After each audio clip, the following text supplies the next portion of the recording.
não sei se você já ouviu falar de vento solar, por exemplo. Sim, eu quero falar sobre isso. Tá, então a Terra, ela é... Que a gente está num período de bolha aí bem forte, né, agora. Exato, ela tem ciclos, que são ciclos de 11 anos. Tá, mas já que você entrou, explica sobre isso, vamos lá. Então, o Sol ficar rotando... Exatamente, o Sol o tempo inteiro está jogando partículas para o restante do sistema solar, né? Essas partículas, elas são partículas carregadas que têm impacto, inclusive na saúde das pessoas, né? E existe um ciclo, na verdade, de atuação do Sol, né?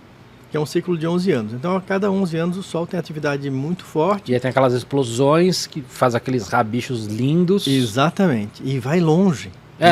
Pro tamanho do Sol, do tamanho da Terra aquilo. Né? Maior, muito maior. Ah, é mesmo? É muito grande, né?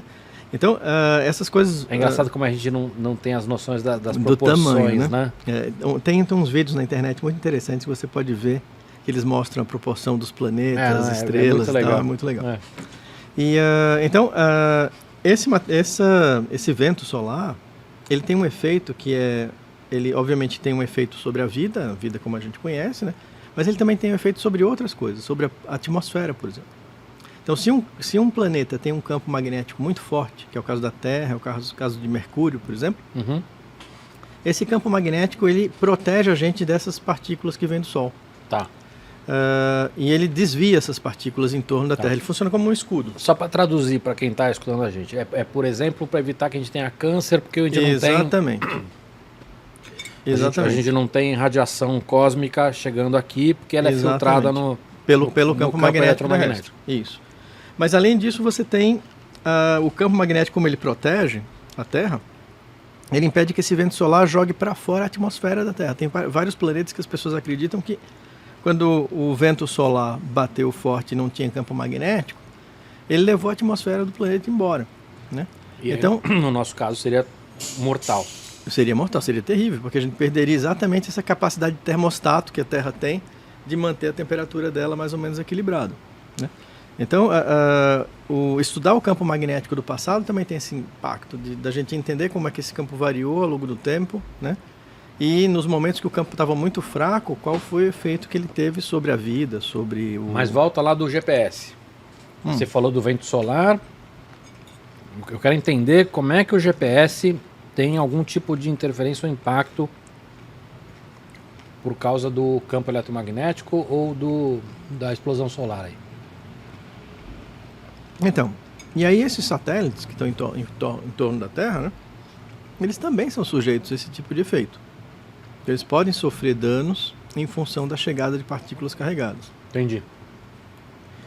Mas você tem muitos satélites que não tá protegido por isso. Para isso, exatamente. Tem uns que não estão. Tá. Né? Tem outros que tem. Tem uma blindagem. Tá de bit flip? Isso, exatamente. Bit flip. Exatamente. Sabe o que é isso, Focas? Sim, quando alguma partícula atravessa o chip, causa um 0 virar 1, um 1 virar o 0 e quebra completamente a programação ou o efeito. E tem um monte de caso na Terra aqui de que uma das poucas hipóteses é isso, assim, de, sei lá, avião que está andando, né, e de repente dá uma baita de uma barrigada. E aí os caras examinam absolutamente tudo. E é isso. Não conseguem entender de onde é. E aí, pelas probabilidades... Porque o que acontece? Quando você muda um bitzinho, você consegue entender o que aquele bitzinho, aquele único bitzinho causaria, né? Porque assim, ele muda lá o cálculo e isso. Tem um caso sensacional, que é de um jogo do Mario Bros. Sim. Eu não vou lembrar agora qual que era, Mario 64. E aí os caras estão jogando essa história na internet. Puta, tem 300 milhões de caras jogando Mario na internet. E um cara encontrou um glitch, um bug no Mario, que fazia com que o Mario, do nada, ele saltasse numa direção para cima, né, no eixo Z, e ele ia para um outro lugar e que dava uma vantagem muito grande no jogo. Era um speedrun, ele estava fazendo aquele speedrun de, tentar matar o jogo muito rápido. Sim. Isso foi gravado, que o cara estava streamando isso. Estava na live. E aí ninguém conseguiu repetir isso de jeito nenhum.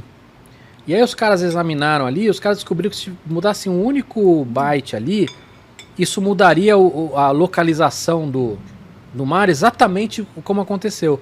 Caramba. Então os caras acham que por algum motivo muito específico o computador dele teve alguma partícula que bateu ali no chip e gerou um bit flip e o cara deu um bug no Mario. Então tem muitos casos assim de casos graves, né, como um avião e tudo. Mas então, aí tem você está falando dos satélites. O Hubble não tem essa história de que exatamente. Então,